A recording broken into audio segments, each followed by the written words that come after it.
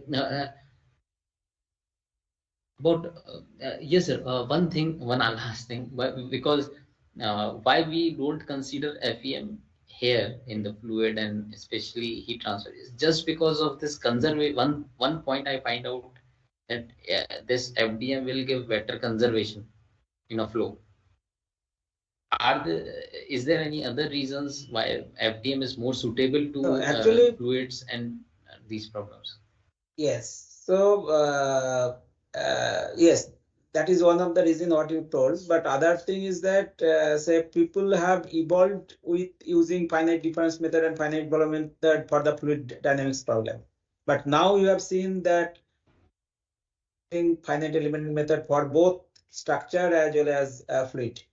Okay, so it is not like that many scientists, there are many faculty members in different IITs, they are using finite element method for fluid flow problem. Okay, so it is there, but say when it started, mostly started with finite difference, and then they have developed the solver, and it is obviously conservative in nature, finite volume method. So that way it evolved. Now when people saw that very difficult to do the fluid structure interaction when you are using two different kind of discretization uh, for solid and fluid, then they have started using finite element method also. Okay, so there is no way. Yes, sir. And then, are there any example where there is an interaction between the solid and mean solid surface and this fluid? Like Yes, yes. yeah. Obviously, So there. at that location, what method is more preferred? Like if there is directly solid is getting interacted with, and we have to So both analyze. methods are fine. Both methods are fine. People are using finite volume method for fluid structure interaction. Okay, so people are using. It is not like that. But I am giving the example that COMSOL is using finite element method. Okay. Thank you very much, sir. I have taken lots of time. Thank you very much. No problems. It is good. No one is asking. You are asking, so I am here. Otherwise, earlier I used to go within 5 minutes or 10 minutes. Okay. Yes, I have taken only up to 6th week. I have only asked. That's why, because only Yes, sixth so week. another time we will meet. Anyway. Okay. Thank you very much, sir. Okay. Thank you. All the best. Okay. Bye bye. Thank you. Thank you.